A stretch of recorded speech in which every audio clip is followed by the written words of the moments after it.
Week after week, these new ban lists get crazier and crazier. This week is the week that hit scans got absolutely demolished. We have Soldier, Widow, Kree, Sombra in the DPS category, all banned. For the supports, we have Baptiste, and for the tanks, we have Diva. This insane 4 DPS banning greatly changes what is played and what is strong in the current meta. That being said, in this video, let's jump right into the losers and winners so you know exactly who you should start popping off with this competitive week. Speaking of popping off, go check out the GameLeap website right now. We got some secret videos that just released, and I don't want you to miss out. Trust me, you're not gonna want to miss it. So just like we usually do, let's talk about the winners and losers of the tank category, because the tanks are the building blocks for every meta, and then we're gonna go to the DPS and support step by step. So the first thing that you should understand are the winners in the tanking category, and the big winners in my mind are both Hammond and Roadhog. Now it's actually a little bit strange. I'm gonna have to give a little bit of a spoiler about the DPSs that are gonna be played. Pharah and Doomfist are gonna be extremely powerful this patch, and as such, you want characters that are either good with them, can play against them, or just can simply ignore them altogether, really.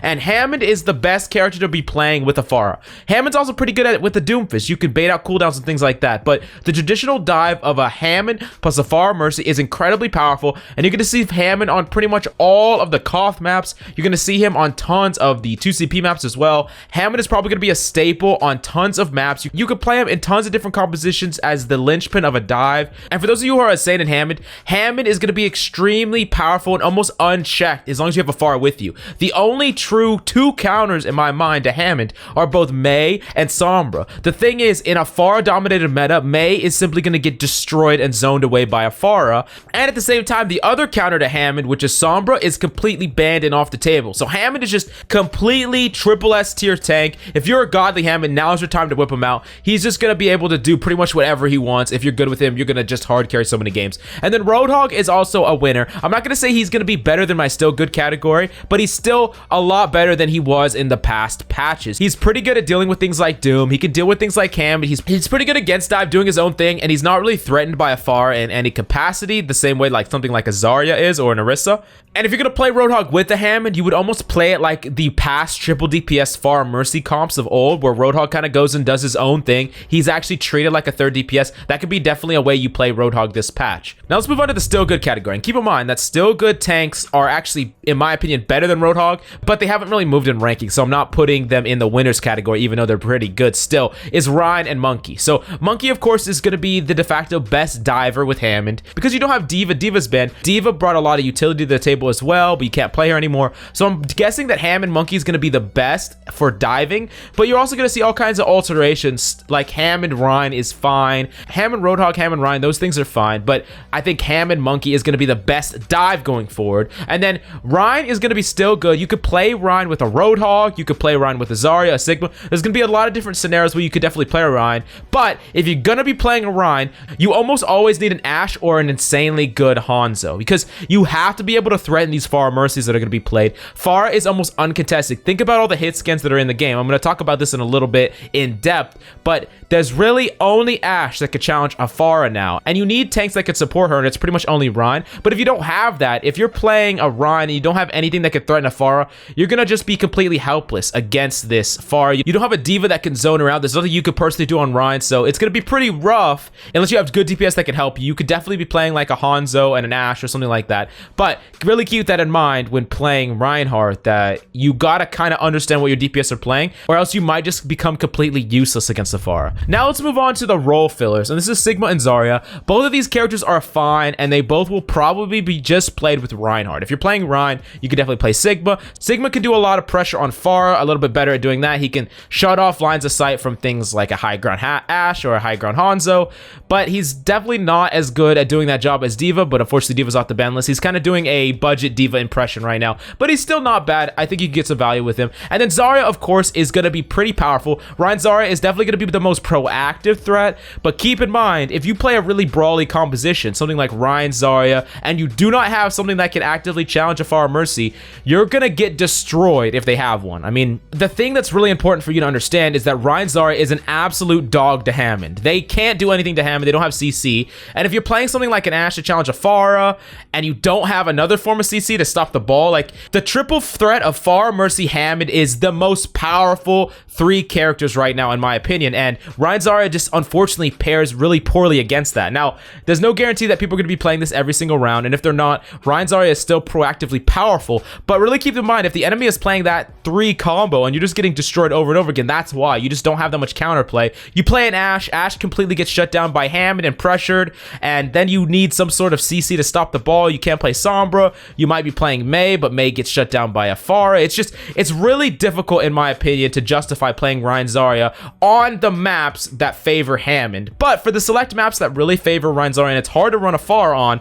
you can definitely still run Ryan Zarya just fine. Now, going on to the last one is the losers, and the losers is still Orisa. Orisa is still honestly just not that good. I mean, if you really want to, you could pair it with the Sigma for double shield. You could pair it with a Roadhog, but really it's just looking like that Orisa is just not that powerful stats-wise. I mean, honestly, unless you're an insane Orisa and you're really comboing your pulls with Roadhog hooks and Sigma accretions over and over again, I wouldn't be playing her at all. So you almost always need a duo. If you're going to be playing Orisa, you should be doing with one of these people.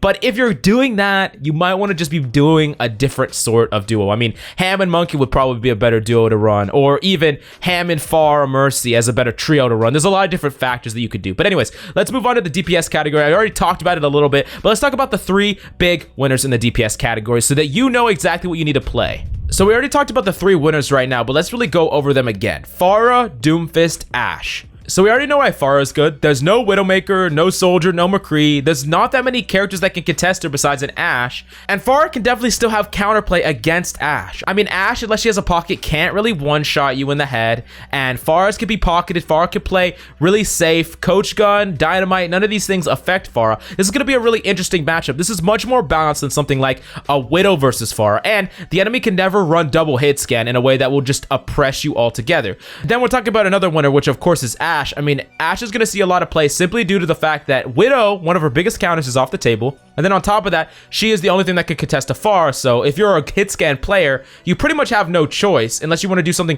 proactive with Tracer, which I'm going to talk about in a second.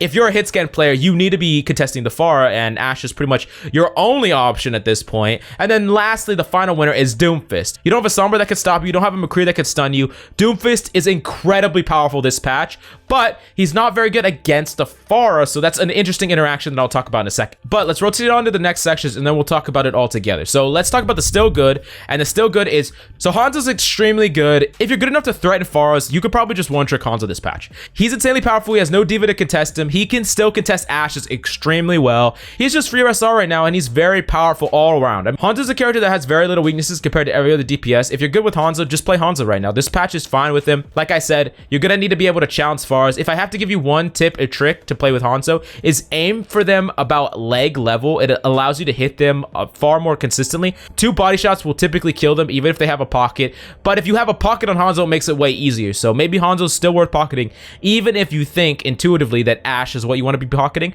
Hanzo still gets a lot of value from that. And then still good, Tracer. We talked about hit scan players that wanted to be proactive. Tracer is pretty good right now. Brig is going to be a lot worse this patch than typical. She's going to be fine. I'll talk about that in a little bit, but Tracer is definitely what you want to be playing if you're a hit scan player and you want to be proactive. Tracer's going to be really good with Hammond as a proactive threat.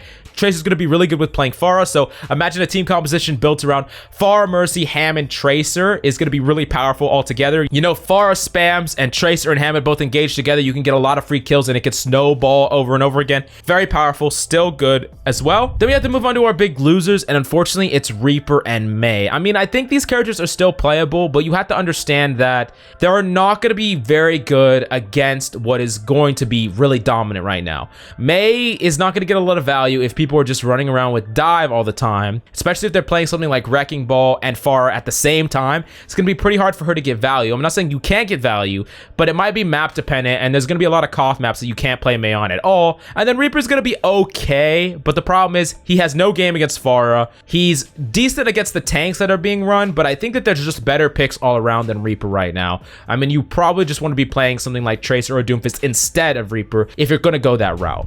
And finally, let's move on to the support category, and I'm going to tell you the big winner right now. It's Mercy. I've said her over and over again. If you're playing Pharah, you want a Mercy pocket. If you're playing Ashe, you want a Mercy pocket so you could threaten the Pharah. Mercy has mobility that can be played with the Hammond or a Monkey in dive. She's really versatile at pocketing people.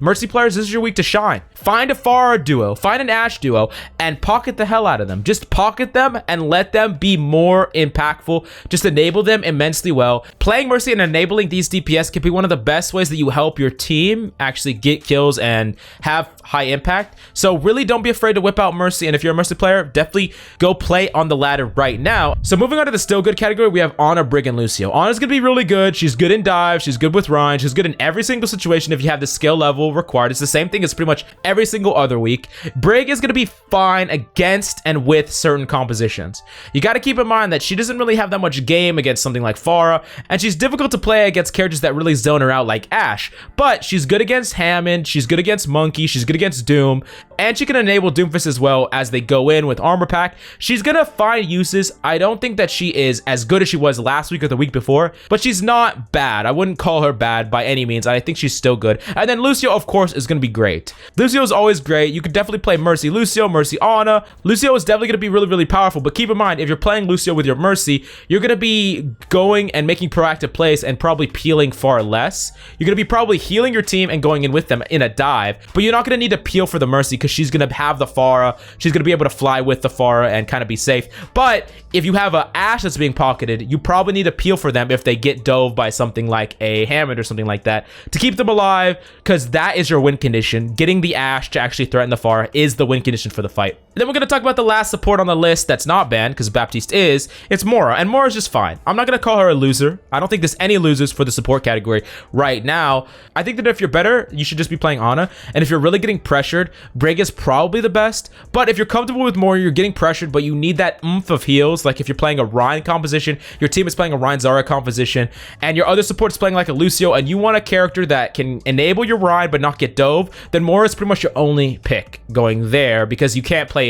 Ana because you're gonna get dove, and you can't play Brig because it's not enough heals. So you pretty much have to play Mora. I think Mora is fine all in all. So we're gonna do a short recap about the week. The hit scans are banned, Diva is banned, Baptiste is banned. This means that Pharah is exceptionally dominant. Pharah Mercy is going to be very powerful, which means Mercy is more powerful. There's not as much stun. There's not as much threat on something like Doomfist. So Doomfist is going to be more powerful. Ashe is the only hit scan, so she's going to threaten Pharah. So she's going to be more powerful. Hammond is the best pairing with Pharah, and Dive is going to be immensely powerful because Ryan Zarya is weak to Hammond and weak to Pharah Mercy. So this is kind of the cascade effect. I would say if I were to pick the best team composition for this week, if I picked one composition and just handcrafted it, I would probably do Hammond Monkey, Pharah Mercy, Lucio Tracer.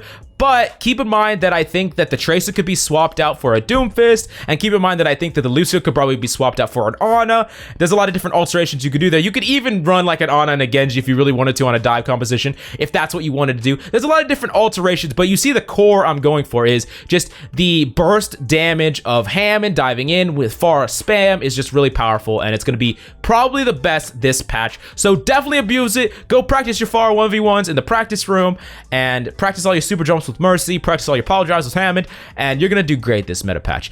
But out of nowhere, if you want to see in-depth Pharah guides, Grandmaster guides that break you down step by step of what you need to do in each and every situation on Pharah or Hammond, definitely go check it out on GameLeap.com. Do yourself a favor, get yourself tons of SR this competitive week. You won't regret it. Anyways, that's all I have for you today. I hope this guide has been extremely helpful for you. If you have any questions or comments about the video, definitely let me know. I'll be answering every single question that I can. I'm Coach Mills, and until next time,